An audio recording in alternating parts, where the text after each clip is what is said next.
What is up, everybody? It is your boy, Kevin Thomas of the AZ Wildcats podcast. We got a packed show today, folks. I'm not going to lie to you. It's a very full show. We got Combine news. We got Iowa State preview.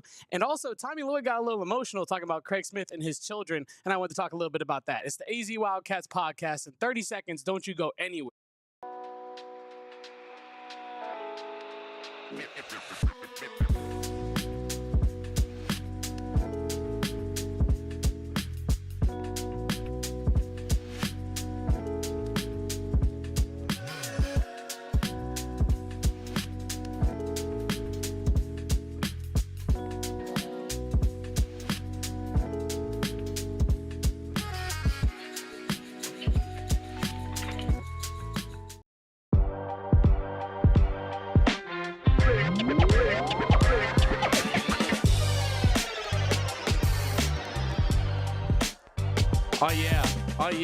Oh yeah, it's another solo show on the AZ Wildcats podcast. It's just me today. No Damon Dog, he is still at the Combine, but he did get us some good clips to talk about from said Combine today, and we're going to get into that in a little bit of segment 2 action. But I wanted to start off today's show talking about Iowa State.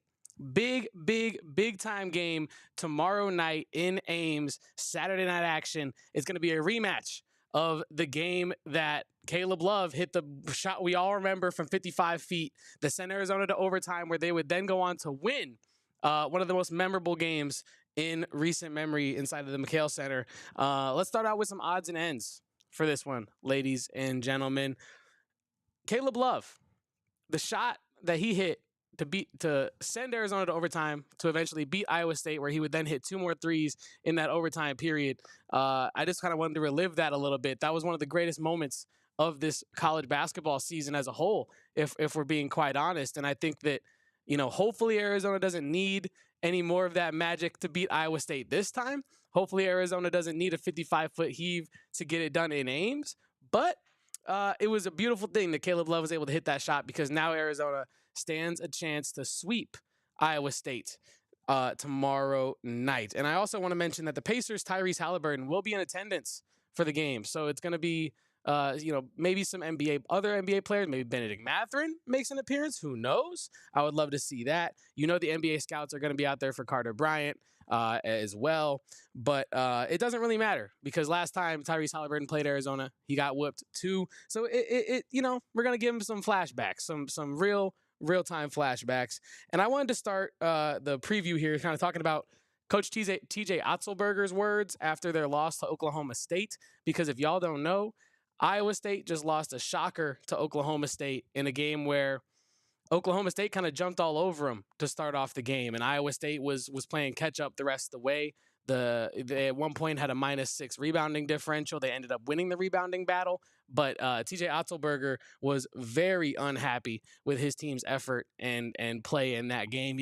Listening to the press conference, he kind of sounded a little bit like Tommy Lloyd after the BYU loss and after some of the other losses this season, just talking about effort, physicality, being strong on the ball, but most importantly, consistency, right? TJ Otzelberger spoke to the idea that the effort just was not good enough against Oklahoma State. He also spoke to the fact that he doesn't know why his players have been up and down in conference play with their consistency to play physical, to play, their brand of basketball. And it kind of reminded me of Tommy Lloyd, folks. I'm not going to lie to you, because Tommy Lloyd has been saying a lot of the same stuff since the Maui Invitational about how,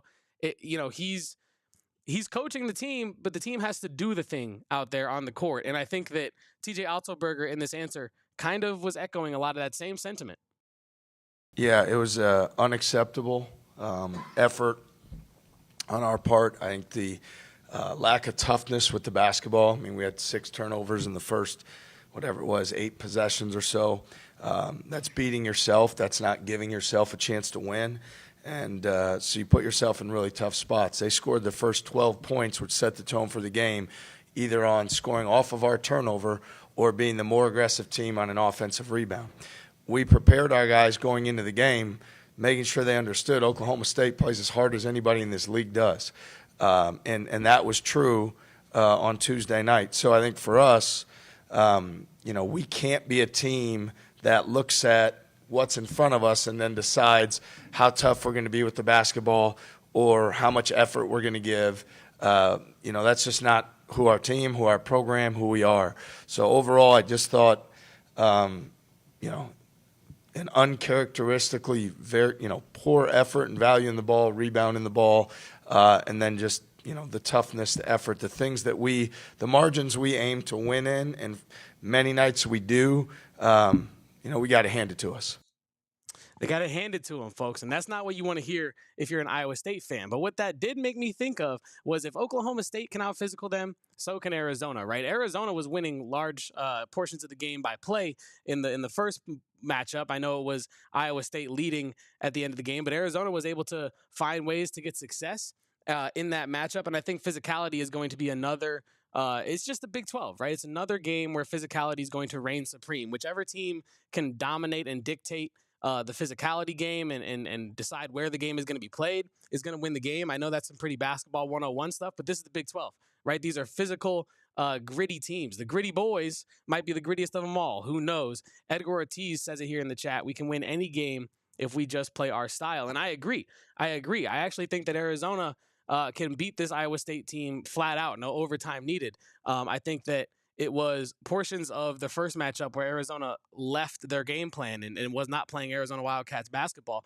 If you watch the first half of that game, the first matchup where Arizona did win, they won the first half as well. They did lose the second half by score, but I'm talking about the first half. They played incredible defense. They were frenetic all over the place, made it very hard for Iowa State to get any good offense. And Iowa State is an incredibly good offense. But I think when you rewatch that first half, Tamin Lipsey literally by himself kept Iowa State in that basketball game. Arizona was playing excellent defense.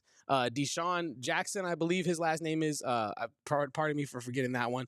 But Keshon Jackson. He made some really tough shots over Tobe Awaka and Arizona's bigs in that first half that, you're not going to make all of those all the time. But the defense was really good. And I think that when Arizona plays its brand of basketball, they're really, really, really, really hard to beat. And not only that, you got to be full strength to beat Arizona. And Iowa State has not been that recently. Curtis Jones just returned from an illness. That's one of their better players. KJ Lewis locked him up, and we're going to get into that later in this preview. But, yeah, Curtis Jones returning from illness. Coach TJ Otzelberger says he should be all good to go. Now, the interesting piece in all this, though, is Keshon Gilbert, St. Louisan, just like Caleb Love. Keshon Gilbert has been dealing with some lingering muscle strain issues. Not sure if he's for sure playing. Not sure if he's out for this one. Here is Coach TJ Otzelberger with an Iowa State injury update. Yeah, so obviously Kurt's back. He's good to go. I know it wasn't his best game the other night, but there wasn't anything, there was no minute restriction or anything like that. Kurt's had a lot of great games for us. We know he's got a lot of great games in front of us. Obviously dealt with an illness, but when you're back and you go out there, there's a standard that you need to play to, and that we know he's capable of playing to. In terms of Key, we're optimistic that he'll be able to return on Saturday. Again, his health and well-being, number one. He was able to practice today for the first time, so we'll see how his body responds to that and where he's at. But anybody that goes out and plays in the game has to have a tremendous mental toughness, has to have whatever ailments and injuries or anything they've had, it has to be behind them. And on the night of the game for that 2 hours, it has to be all about winning and only about winning. And that's what we have to get to. Yeah, obviously he did wrap that up with a little bit of coach speak. But the most important part there is that Keshon Gilbert, if he does play, likely not to be at 100%. And if he doesn't play, that is a big deal in this matchup because Keshon Gilbert is one of their better guards, one of their more reliable players, and he's a big time reason why Iowa State is who Iowa State is. I also want to mention that a lot of Iowa State fans are really worried that if Iowa State is not at 100% health wise, that they're a much weaker opponent than they have been and that they could be this season. They really don't have the depth to overcome injuries to some of their better guys, and if Keshon Gilbert is out in this one, that is a huge positive. Unfortunately for Arizona, you never want to root for injuries, but it is a part of the breakdown. And I also want to mention Joshua Jefferson, who could be big time in this matchup for Iowa State versus Arizona. He in the first matchup had 15, 4, and 4.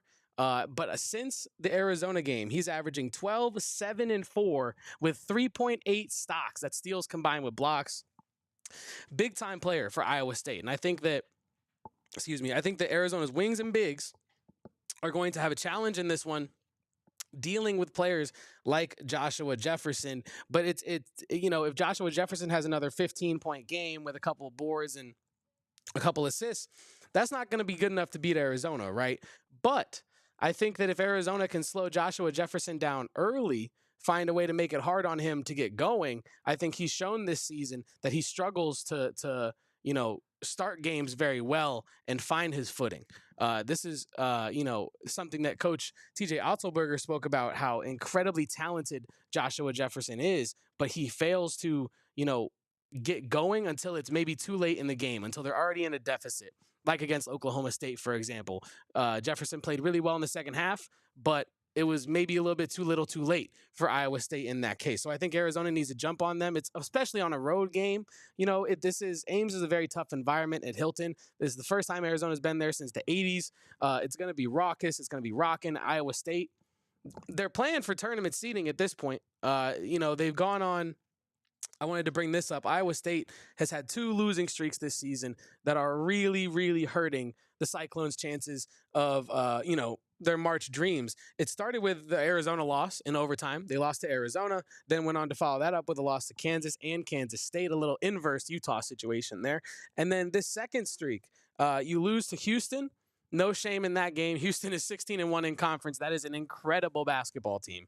But then you follow it up with that stinker against Oklahoma State, having your fans wondering what is wrong with this basketball team. If Arizona can give them their second 3-loss win streak, or 3-loss streak of the season. I don't know what a loss win streak is, but their second 3-loss streak of the season, that would be huge. Arizona just kind of putting the dagger in that matchup for this season if they can accomplish that feat. But I think I say all that to say that Iowa State is not at their best right now. Iowa State might have their best basketball of the season behind them. That doesn't mean that they're not dangerous, right?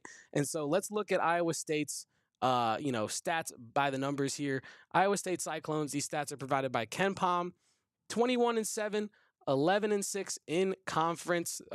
Big 12 teams, extremely tough, hard to get through there. Offensive rating of 119.3. It's good for 23rd in the nation. Iowa State, one of the best offenses in the nation, very talented. They can kind of get it done from all 3 levels of the court. Defensive rating, 11th best in the nation, 93.5. And then the tempo, 68.9, good for 101st. Strength of schedule, welcome to the Big 12, ladies and gentlemen. That is a 43rd strength of schedule in the nation. Iowa State is playing some of the best teams, and they got to play Arizona twice. And Arizona is one of the best teams in the nation. So that's your little Iowa State stats preview there. But let's talk a little bit more about this first matchup, right? Because if Curtis Jones is 100%, he's going to be a huge part of the game plan for Iowa State. And in the first matchup, our guy KJ Lewis put him in lockup for the night. It was a beautiful time. You want to avoid the bookings on Friday because you won't see a judge till Monday. And man, KJ Lewis booked him up. He had 41 minutes, did Jones, in the first matchup against Arizona. Shot 1 for 11, 0 for 8 from 3. And Curtis Jones is not a bad player. He's an incredibly talented player. In fact, like I said, he's one of their best offensive talents that Iowa State has to offer. But KJ Lewis was on that boy like a dog on a bone, play in, play out, in screens, following him, tailing him, trailing him, doing anything he needed to do. And like I said, Tamin Lipsey single-handedly kept them in the ball game in the first half of their first matchup.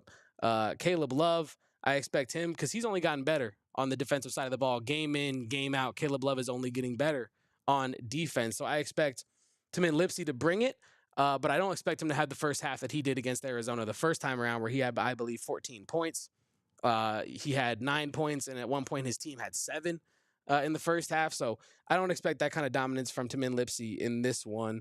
But I do want to talk a little bit about Arizona's defense, because it was really active in that first matchup, right? And Arizona was able to outscore Iowa State in the paint in part because of that, 10-16 in the first half, and then they were outscored 26-14 in the second half in that same category. So I think maintaining physicality throughout the course of this upcoming basketball game, playing a full 40 minutes of physical basketball is very difficult, but it's what you got to do in the Big 12 to get these big time victories. Headband Bryant, our beloved guy, Carter Bryant, has been rocking a headband in the last game, and he said that a couple other players were supposed to rock it with him, and they didn't pull through. So maybe we'll get a couple Arizona Wildcats rocking headbands on Saturday night. But last time out, he was awesome, Carter Bryant. He was almost flawless. 14 points, 5 for 7 from the field, 4 for 5 from 3 in just 27 minutes. I think Carter Bryant is going to play a big role in this one yet again. He's another player that is not the same since Iowa State played them last. Carter Bryant has only gotten better, more confident. I expect his defense to be better in this game. He had some interesting defensive lapses in that game against Iowa State that I think by now have been ironed out of his game. And yeah, I expect Headband Bryant to be a big feature in this matchup with Iowa State. We have a little bit more on that with my keys to the game that we'll get into in a bit. But I also want to talk about Tobe Awaka and the bigs in that first matchup. If you rewatch the first half, because I keep bringing up the first half because I think the first half of the matchup with Iowa State, played in January, is kind of the key to unlocking Arizona on the road in this one against Iowa State. I think that Arizona did a lot of things in that matchup the first time around that I think they can bottle up and carry into this rematch with Iowa State, round 2, so to speak. Tobe Awaka is one of those things that can be bottled up and carried into this matchup for sure. He had 16 points, 12 boards, 6 for 6 from the field, 5 for 6 from the line in the first matchup. Now, do I expect him to go 6 for 6 again? I don't expect that. It could happen, but I think Tobe Awaka, just his overall physicality was making it really difficult on Iowa State's bigs and wings to make it deep into the paint. He's not an easy guy to back down. Hell, even if you're a taller player, Tobe Awaka is not the easiest guy to get a shot up and over just because he is so physical in the way he contests shots. And I think that is going to be a big time thing when you're going on the road against a team that needs a game, and their bigs that have played you before were able to make some tough shots against you last time. It's going to be an extra effort for Tobe Awaka to get those same level of defensive contests. And Henri Veesaar. Wherefore art thou, Henri Veesaar? In the first matchup, Henri Veesaar only played 16 minutes, was kind of ineffective, 3 points, 0 for 2 from the field, 3 for 4 from the free throw line. Got to give him his flowers there. 3 rebounds and 2 assists. Hot take, getting real hot takey here, but Henri Veesaar is going to be better than that in this matchup against Iowa State. The player that Henri Veesaar is now is, again, not the player that he was when Iowa State played them last time. Tommy Lloyd spoke to that, a couple of times this season about Henri Veesaar kind of trying to find his middle, his mean, his average as to what he can do game in and game out. And I think that game against Iowa State, not only was it an outlier in a negative way, it was another indicator that this is a player that is trying to find his stride, that is trying to find ways to consistently affect winning on the basketball court. And Henri Veesaar is beginning to do that. I expect him to be more featured in sets, whether it's high-low stuff, being the screener in a dribble handoff screening role, something similar to that. I really see Henri Veesaar being more of a featured role in this game than he was last time out, where he really was not too effective in the McHale Center. I also, want to kind of get to my keys of the game. Before we get to my keys of the game, there are some other ways that I think we kind of talked about Arizona bottling up things from that first half of their first matchup to take it into this second matchup, right? And I think active hands on defense, when I was rewatching it, Arizona did a great job of helping on drives. Anytime an Iowa State player would try to drive into the paint, Arizona was there with 2 guys, both one kind of guarding the man and then one trying to go for the ball. It was a very coordinated effort in the first half against Iowa State with the help on drives. I think that's going to be big against Iowa State again in this matchup. And plus the bigs getting downhill. If you go back and rewatch that game, I kind of forgot about this. Tobe Awaka was absolutely dusting guys down the court. I mean, it would be off of made shots. And if you're Iowa State, that's unacceptable, right? You can't be getting beat down the court on a made shot. But Tobe Awaka, his ability to just make the right play, right? Get out and run, get downhill. I expect Arizona to bring that same level of effort, because that's an effort thing, right? That's not a skill. That's not, something necessarily that no one else can do. That's just an effort thing. That's Tobe Awaka being up, head up, and being aware and getting down the court faster than anybody else and getting a basket because of it. I think I need that level of effort from Arizona in this game, because if you're facing a team like Iowa State that needs this game, Iowa State really needs to get some momentum back on their side. They have BYU coming up after Arizona, and then Kansas State to round out their season. So I think that the level of effort that we see from Arizona in the first 5 to 10 minutes of this game, I think will tell us everything we need to know. If we do see things like Tobe Awaka leaking out to get down court, beating bigs like Deshaun Jackson down the court, and having him kind of looking around like, where'd Tobe go? Oh, he's down the court getting a layup. I think Arizona will be well on their way to a victory. The guards got to have effective shot making. The shot selection that they had against Utah, I want to see that again against Iowa State. Hunting the mid-range shot, making defenders drop back into the paint, making them make choices, right? Is he going to drive? Is he going to stop for the mid-range? Is he going to kick it out to ADO? What is Jaden Bradley or Caleb Love, KJ Lewis, whoever the ball handler is, what are they going to do? I think making Iowa State think on the defensive side with their shot selection is going to be key to Arizona winning this game, because we know that Arizona can fall into the trap of just hunting the three.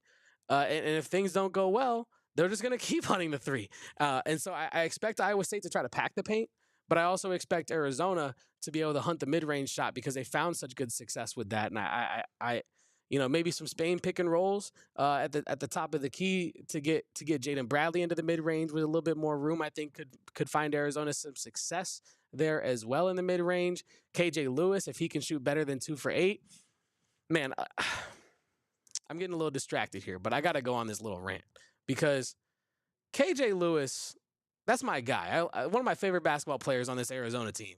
But he had me getting fried on Twitter the other day, because he started the game with a nice fadeaway jumper, right, from the mid-range. I forget what his other shot was. I think it was a layup. He starts the game pretty well on offense. And I tweet, I go, hey, people don't talk about KJ Lewis's offensive improvement enough. And then KJ Lewis goes on to, I don't think he made another shot. I don't think he made a single one. I think he finished 2 for 8. And obviously Arizona gets the W, and that's what matters most. But you can't be having me look like a fool out here, KJ. People in my replies talking about, oh yeah, the same guy that went 2 for 8. That was an abysmal performance. I can't defend 2 for 8. I can't do that. So yeah, I'm gonna need more from KJ Lewis in this matchup, so I can get these people out my replies. KJ Lewis, remind them who you are. But no, as I was saying, Arizona needs to hunt the mid-range shot, because when Arizona is diversifying their shot diet, they are a very tough team to beat. But that brings us to my keys of the game for this one. Arizona at Iowa State, my keys to the game, like I mentioned earlier, physical rebounding. And I'm looking at you, Henri Veesaar. I'm looking at you, Tobe Awaka, even Carter Bryant to an extent. But I'm looking at physical rebounding. If Arizona can give Iowa State some doubt, Iowa State, a team that has already been out physicaled on multiple occasions this season in losses, if Arizona can put some doubt in their mind that, oh, maybe we can't out physical Arizona tonight, that is step one to winning this basketball game. And that not only gets you the mental edge, but also the actual statistical edge of the rebounding battle. Oklahoma State was able to out rebound Iowa State in their game in large stretches of it recently. And I think that Arizona has only gotten better at the rebounding category, more solid in the rebounding category. And they also found success in that first matchup with the rebounding as well. Tobe Awaka showcased that in the first matchup, grabbing 12 boards. And Houston, one of the most physical teams in the conference, just did that to Iowa State as well. Key number 2, headband Bryant, baby. Headband Bryant is going to play a big role in this matchup. Mark it down. Bookmark this right now. He was awesome offensively in the first matchup. And not only has he gotten better on offense, but he's gotten better on defense since then. And most importantly, the brother wears a headband now. That's an unlocked superpower for Carter Bryant. The fact that he has a headband has absolutely unlocked his game. And then third key to this game, in my opinion, is going to be defense to offense. Now, Oklahoma State, let's look into that game just a little bit further, because Oklahoma State forced 13 steals, 18 turnovers, and 24 points off of turnovers. And then it kind of reminded me, Arizona also had 13 steals in their game against Iowa State, 22 points off of turnovers, and 17 fast break points for Arizona in that game. I think Arizona is able to turn over Iowa State at a high level. I think they will turn over Iowa State at a high level in this game coming up. And I expect that, Arizona's ability to turn them over, turn defense into offense, will be a reason why they eventually win this game coming up against Iowa State. Because not only has Arizona proven that their defense is championship caliber, please don't talk about the BYU game, that was a fluke, but they've proven that their defense is championship caliber, and I think that if their offense can be rewarded with some points on the other end by that great defense, then Arizona is going to really be in motion in this matchup. But I do have some more, on this matchup in general, because Arizona, if they're going to, let's look at the last 3 games of this schedule, right? Iowa State, I already talked about them ad nauseum. Arizona State, we expect a victory there. It's a rivalry game. You never know, but let's be honest, that's a W there. Kansas, now that's kind of a wild card, because if Arizona beats Iowa State, it makes the Kansas game, obviously you want to win that one, but it does kind of give you a little bit more wiggle room there. Kansas is a team that has been up and down all season this year in the Big 12. They have not really been able to string together any sort of consistency. If you look at their KenPom right now, it looks like a Christmas tree with the tinsel on it. It is green, red, green, red, green, red, green, red. They beat West Virginia or lose to West Virginia to open up conference play, rip off 3 straight wins against UCF, Arizona State, and Cincinnati, lose to Iowa State, beat Kansas State and TCU, lose to Houston, beat UCF, lose to Baylor, win against Iowa State, lost to Kansas State, beat Colorado, and then 2 straight losses to Utah, and then now they have rattled off 2 straight W's. They play Texas Tech Saturday as well. So Kansas can get got as well.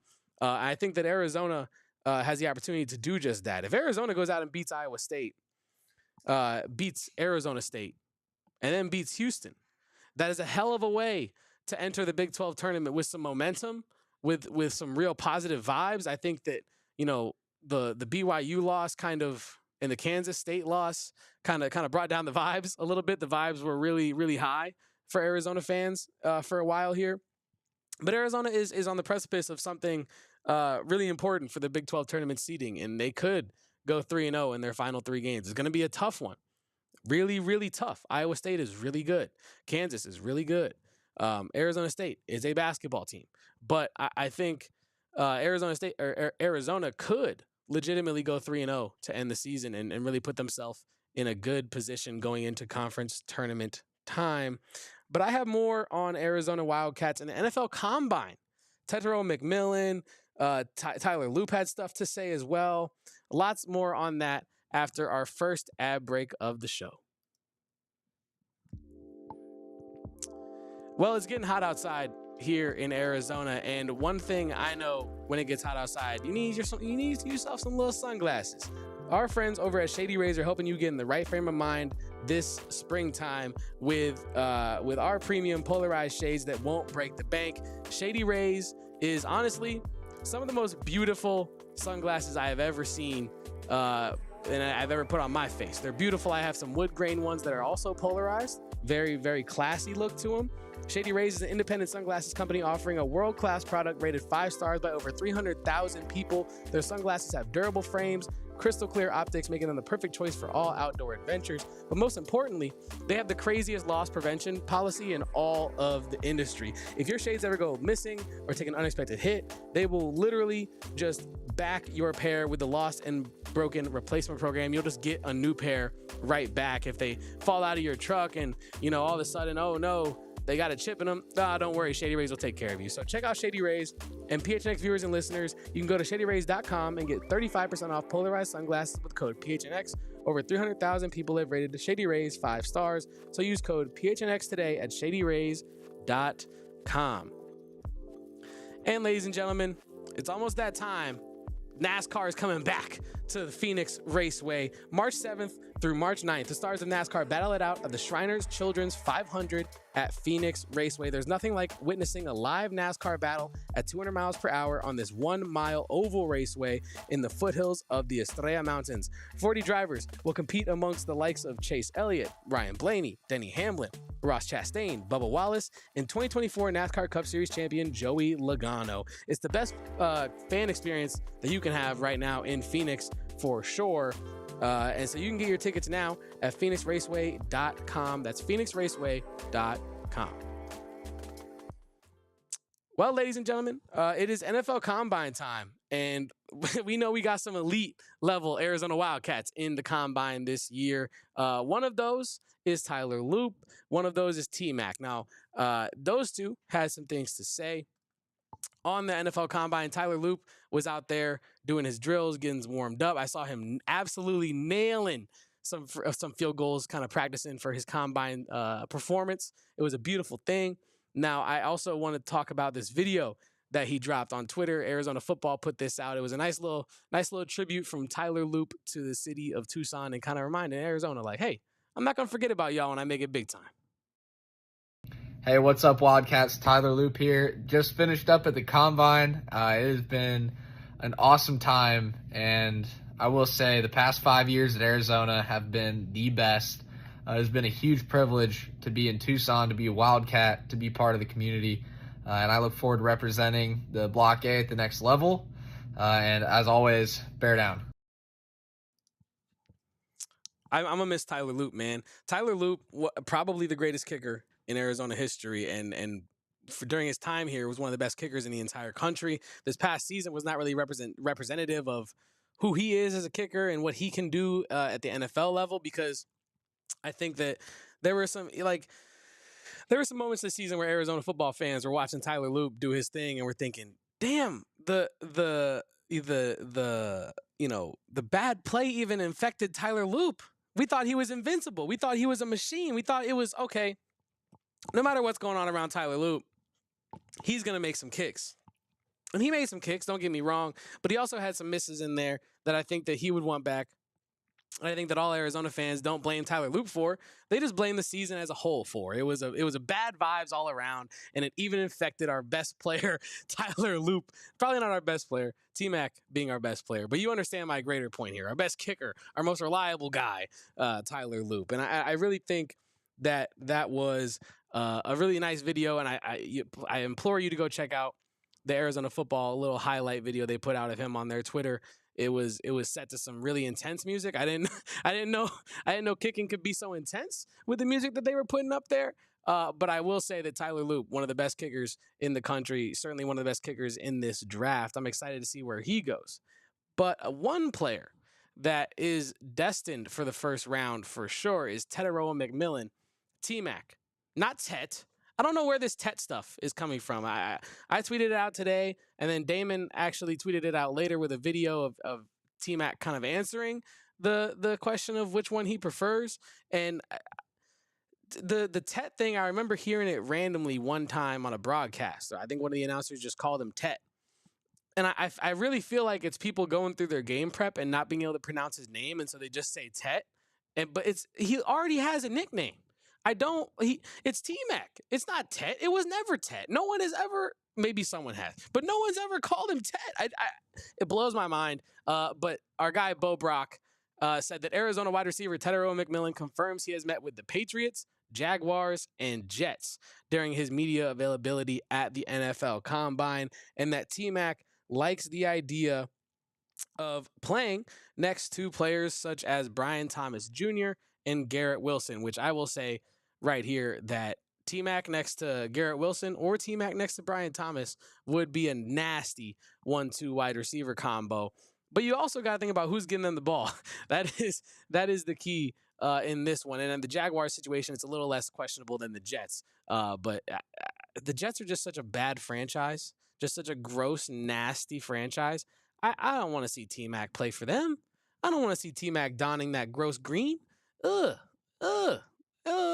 don't want to see it at all. I think, I would love to see T-Mac go to the Raiders, to be honest. I think that would be a good fit for him. The Pats, like Bo mentioned, like the Pats, I think probably considering T-Mac has met with them. That's my favorite pick of the three to land T-Mac. They have Drake May, a promising young quarterback. They have the history, the infrastructure. It's a pretty no BS kind of place. T-Mac is a pretty no BS kind of player. Business as usual for T-Mac is how he kind of likes to keep it. And so I feel like, I feel like T-Mac to the Pats makes the most sense.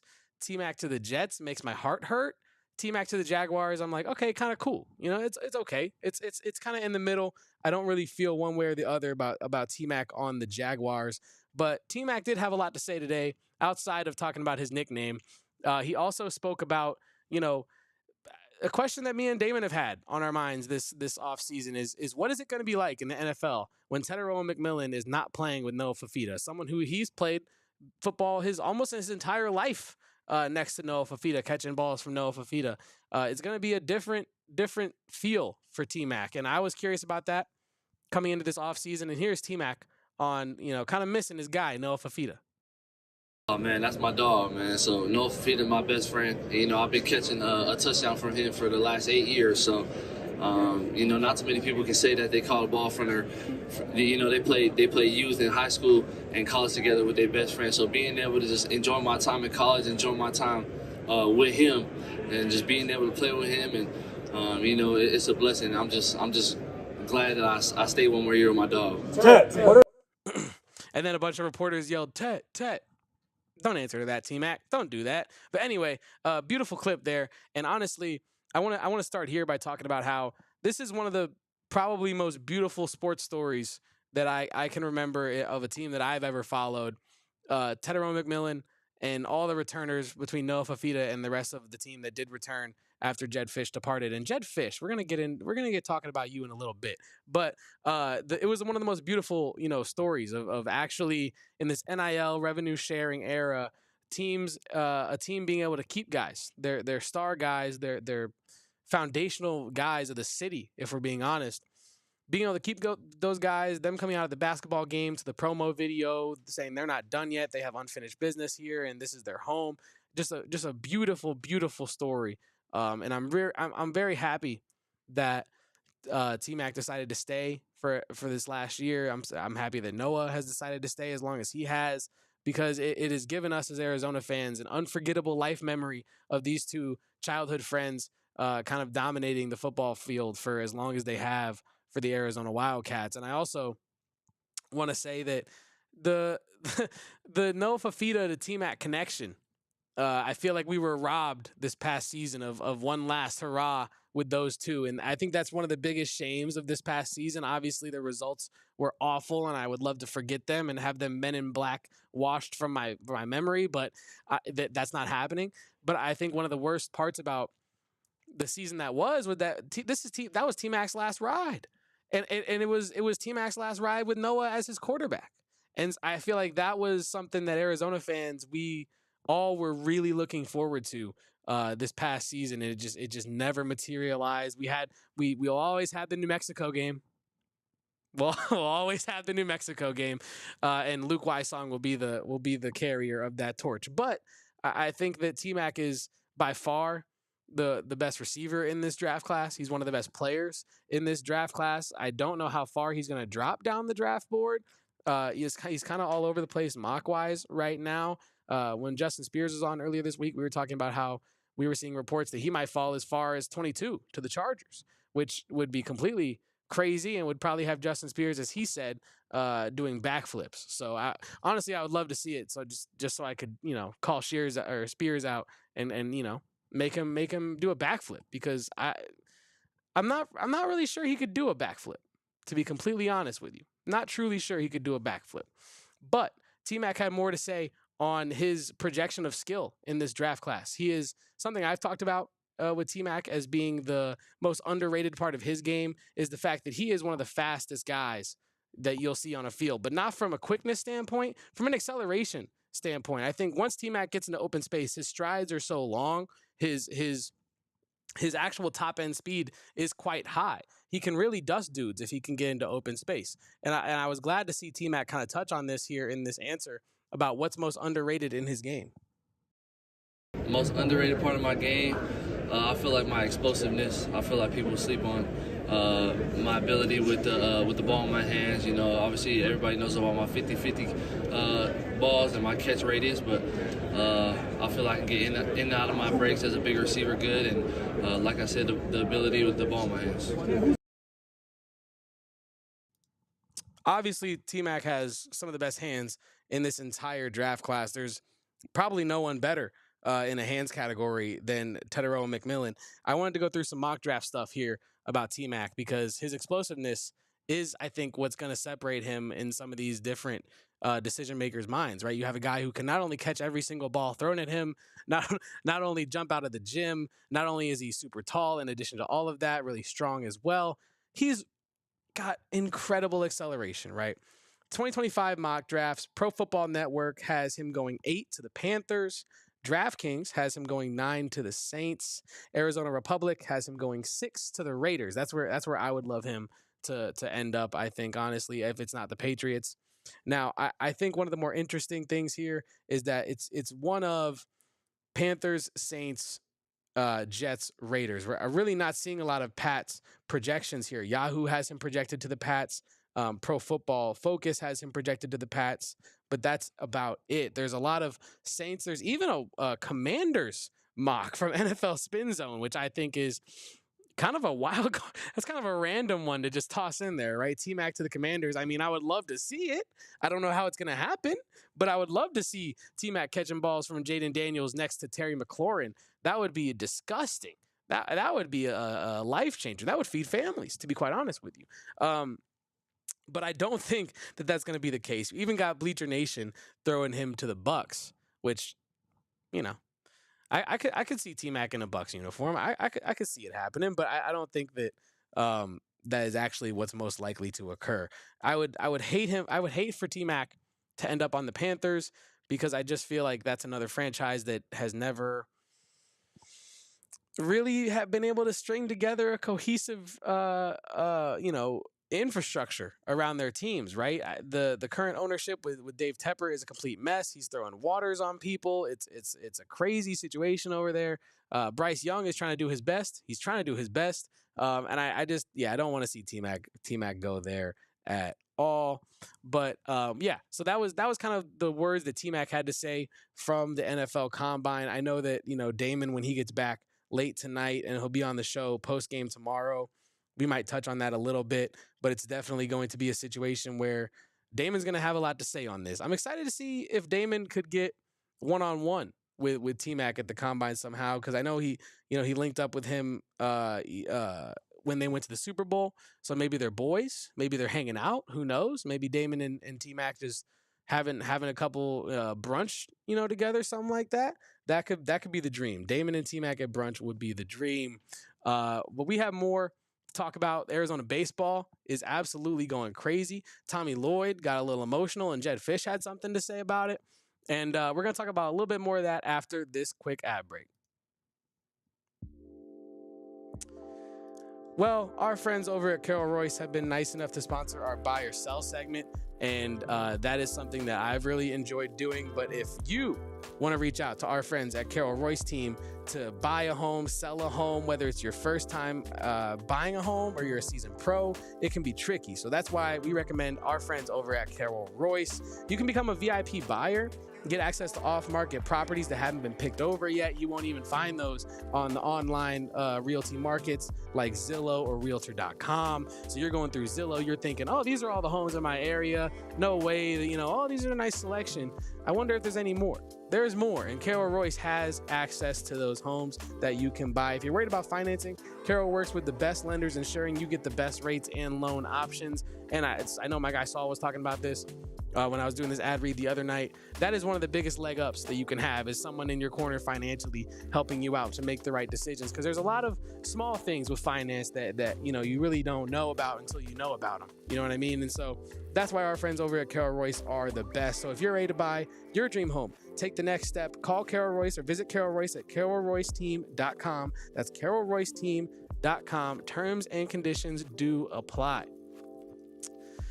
Now, our friends over at Mando help keep us confident with their great products. I keep it on me, folks. I keep it right here at the desk so I can always use it if I get into some sort of situation. One thing that has made me more confident, like I said, is the Mando whole body deodorant. And what makes it great is that you can put it literally anywhere on your body. So usually you can only put, deodorant on your armpits or whatnot. No, Mando is meant to go anywhere on your body, your back, your crack, your pits, anywhere you need to put it. Mando is that thing, man. If Mando can go, it can help you be fresh head to toe. You know what I mean? Created by a doctor who saw firsthand how normal BO is being misdiagnosed and mistreated. So Mando starter pack is perfect for new customers. It comes with a solid stick deodorant, cream tube deodorant, and 2 free products of your choice. As a special offer to our listeners, new customers get $5 off a starter pack with our exclusive code PHNX. That's 40% off that starter pack at shopmando.com, shopmando.com. Please support our show and tell them that PHNX sent you.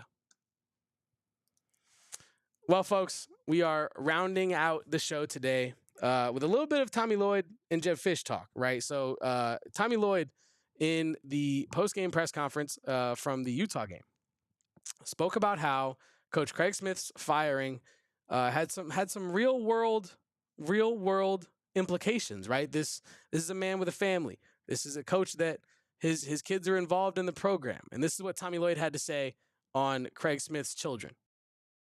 Brady and Landon Smith are Craig's kids, and one's the director of operations, the other's a walk-on, and both those kids showed up today.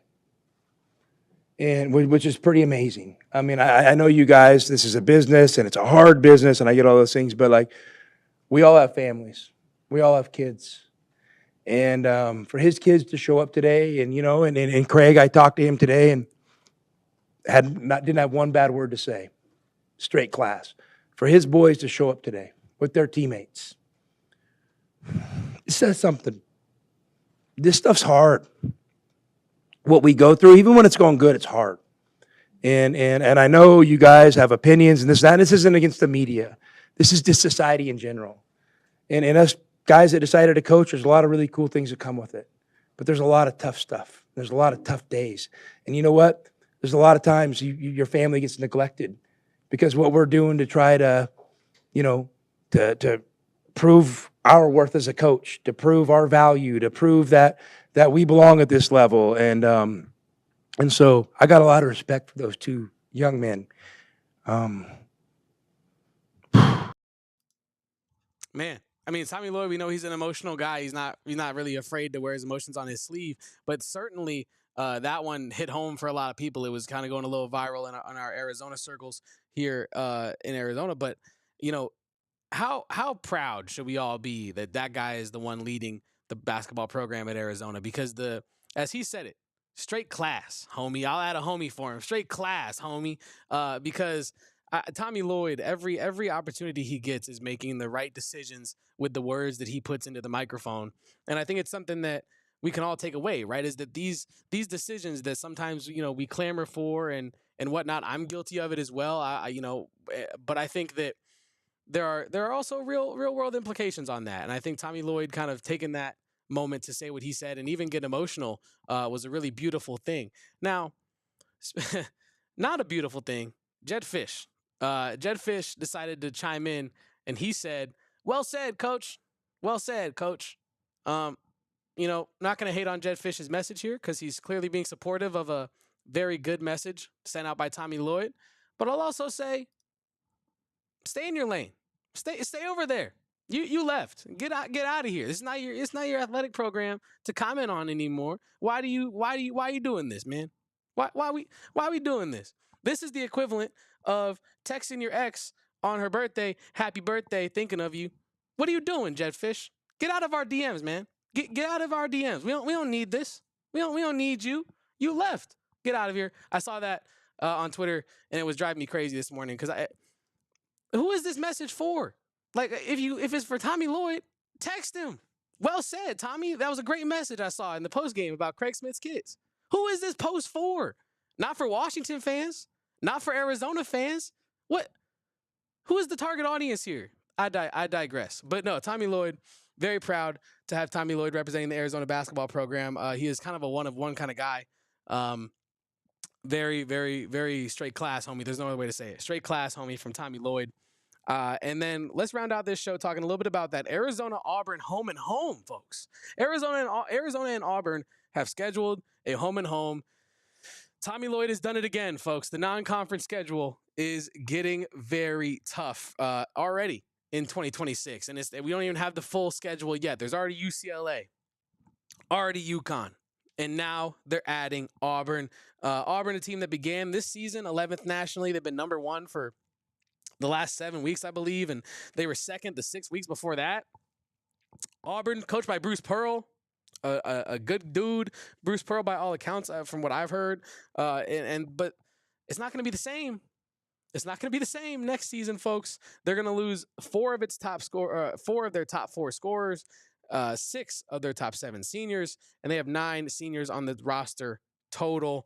And yeah, the non-conference schedule is already crazy. Like I said, playing UCLA at the T-Mobile Arena, playing Connecticut, and the schedule is only going to keep evolving and keep getting more interesting as things go on. The Big 12, I also was reading, might reduce their conference schedule from 20 games to 18 games. That would kind of open things up for Tommy Lloyd to challenge his squad even more in the non-conference, to schedule more marquee matchups. That is something that I think Tommy Lloyd has really, really, really done an excellent job of during his time at Arizona, putting Arizona in marquee spots in the non-conference, not only to challenge themselves, but expose the brand, to prove that Arizona is one of the top teams in the country early on. I think it's a very important thing that Tommy Lloyd does with his scheduling, and I'm glad to see it continue with Auburn. The game in Tucson is going to be played Saturday, December 6th, 2025. And then the return game for Auburn has yet to be scheduled. But I'm just extremely excited about that matchup because Auburn might, I mean, Arizona could as well, but Auburn might mess around and win the national title this year. So if Auburn is a Final Four team, let's just say, right? You were looking at playing UConn, who went back-to-back recently. You're looking at playing Auburn, who is still going to be awesome next year, I'm sure, under Bruce Pearl. And you're also playing UCLA in a nice little revenge match from this year. Tommy Lloyd is keen on revenge. We all know this. He's very good at getting his bounce back spots when he needs them most. And I think this is going to be another example of that. I hope we can, beat Mick Cronin yet again. I hope. He didn't really deserve that W in the first place. Arizona couldn't get that aboard. I don't know how they didn't get that board. I digress. But yeah, like I said, Auburn has been incredible for a while. This is the 4th consecutive year that Tommy Lloyd has scheduled a top 25 opponent in conference play. Not every team is doing that. I know there are a lot of programs that do that, but not every program is doing that, ladies and gentlemen. That is a Tommy Lloyd special right there. The Tigers, however, the Auburn Tigers are 2-0 against your Arizona Wildcats. Last played in the first round of the NCAA tournament in 1986 in Long Beach. They beat Arizona 73-63. And then they also played, not last place, but they also played November 21st of 2018 as a part of the Maui Invitational, where they also scored 73 again. And Edgar, I love this comment. When is he going to schedule Gonzaga? Great question, actually. Maybe, he probably, I don't know him, but knowing him the way that we all know Tommy Lloyd, I feel like Tommy Lloyd doesn't really want that. I feel like he wouldn't really welcome the media narrative heading into it of like, oh, it's Mark Few versus Tommy Lloyd. I think so I feel like he avoids it for that purpose, right? I think Tommy Lloyd is someone who kind of wants to just do his job and kind of stay out the way to an extent. He's not really a me kind of guy. And I think scheduling Gonzaga doesn't really match up with who I feel like Tommy Lloyd is as a schedule guy. But hey, I would love to see it. And if he does, man, that'd be so huge. Could you imagine non-conference game, Mark Few, Tommy Lloyd just in November or something randomly? Oh, that'd be so much fun. I would love that so much. I think you know who that's for? That's for us. Like, that's for us, the fans, because I would be all over that. I would be the main reason Tommy Lloyd doesn't want to schedule this game, because I'd be the one talking about, oh, it's mentor versus mentee. Can the teacher become the student become the teacher? That's what I would be all over that. And I would love for him to schedule Gonzaga. Edgar, that's a good point. But yeah, like I was saying, it's kind of crazy that in the last 2 matchups versus Arizona, Auburn has scored 73 points in both of them. Kind of a random fun fact there as well. And for the last 5 minutes here, folks, I want to talk a little bit about Arizona baseball. Arizona baseball started the season out 0-3, womp womp, but 5-game win streak has got the Cats back in motion here with a team batting average of 380 over that 5-game stretch. The pitching staff, 3.29 ERA, 37 strikeouts, just 7 walks over that stretch as well.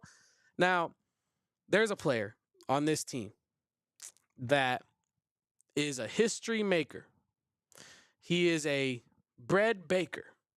He is a, I don't got any other references. He's a great player from France, though. We got a Frenchman on this baseball team, Mathis Meron. Big 12 newcomer of the week. Also, the first French player in the conference's history, first French player to play Power 5 baseball, I believe.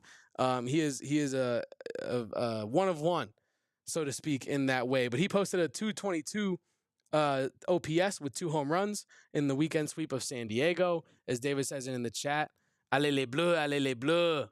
Oui, oui, allez les bleus. But the Arizona is coming up at it this weekend as they go to the Astros Foundation College Classic at Daikin Park, the home of the Houston Astros. So Arizona's going to lead this off tonight with, just listen to this slew of teams. Number 18, Texas A&M, number 1. Number 1, Texas A&M. Tonight, actually at 6:05, they are 5-2, number 1 team in the nation. Arizona, they got a tough schedule, man. Arizona plays some incredible teams on this little weekender, because then they follow that up a Saturday at 2:05 p.m. with Mississippi State, who's number 18 in the nation. They follow that up on Sunday. They ain't done yet. Number 3 Tennessee on the Lord's Day of Sunday. So it's going to be a wild weekend for Arizona baseball. You're playing the defending national title holders. You're playing people that have been to the national title in the last 3 years. You're playing the number 1 team in the nation. It is a crazy time to be an Arizona baseball fan right now. I also want to shout out to Brendan Summerhill and Maddox. 5-game hit streaks for the both of them. The longest active hit streaks on the team. Both players have a hit in each of the Wildcats' current 5-game win streak. I also want to mention that Summerhill and Walton have led the team with 8-game on base streak as well, having reached base safely in all 8 games this season. So Brendan Summerhill, he's a guy that we always know gets it done, and he's getting it done again this year. That's a good point, Edgar. Sorry to get back to going back to basketball here. That's actually a good point there, Edgar. Now that most players that Tommy Lloyd got to Gonzaga are gone, he'll schedule it. I could see that's a good variable in this. I think that, not wanting to go against players that you recruited and kind of having that little nasty element of it probably isn't a Tommy Lloyd thing either. But I really do think maybe Tommy Lloyd does want to go up against Mark Few, but I just feel like that's something that he's going to let Mark Few do his thing, and I'm going to do my thing down south, and that's just what it's going to be. But again, I would love to see Arizona versus Gonzaga. I think that would be an incredible matchup. I think the tete-a-tete, to go back to French, between Tommy Lloyd and Mark Few would be incredible. It would be awesome. The adjustments being made in that game, the game plan going into it, each of them know each other like the back of their hand. It would be awesome. But I don't know if we're going to get it, if we should start manifesting it. Maybe we should start talking about it on social media, see if Tommy Lloyd can catch it and just be like, oh, you know what? They haven't stopped talking about it in months. I'm just going to do it, add it to the 2026 schedule, forget about it. But yeah, that's pretty much going to wrap up our show today, ladies and gentlemen. It was a fun one. It was a packed one. We had a ton to talk about in this one. TJ Otzelberger breaking it down. I was happy we were able to find that press conference, because there was only one video on the press conference I saw on the internet. That was crazy to me. One of the best coaches in the nation can only get one press conference uploaded. But it was a fun show. Sorry to Jedd Fisch. Not really sorry to Jedd Fisch. Please stay away from us. Nightmare. Shout out to T-Mac doing everything that he's doing, putting on for Arizona on the biggest stage possible. But like I said, ladies and gentlemen, that's it. That's it. Finito. Finesse. I am done for the week doing solo shows. Damon comes back tonight. We have a post-game tomorrow night for Iowa State. That should be a really fun one. It's going to be a great game like we outlined in the beginning of this episode. So please make sure to join us tomorrow night for the post game. And until then, my name is Kevin Thomas. You can find me on Twitter doing my thing at KevoPost, KevoPosts. You can also find me tweeting sometimes from the Arizona Wildcats beat account, the main hub for everything we do here at PHNX with the Wildcats. That's PHNX_Wildcats. You'll find me probably talking about headband Bryant tomorrow if he's rocking the headband. Man, I hope he keeps the headband going. Bring it back, Carter, and bring back the cornrows too. That way, when I buy this card on eBay that I'm thinking about buying of Carter Bryant with the auto on it, he has the cornrows, it's going to be even more authentic. So until next time, ladies and gentlemen, join us on the post game tomorrow. My name's Kevin Thomas, and as always, bear down and go Cats, ladies and gentlemen. It's been a fun one. We all silly like the mayor.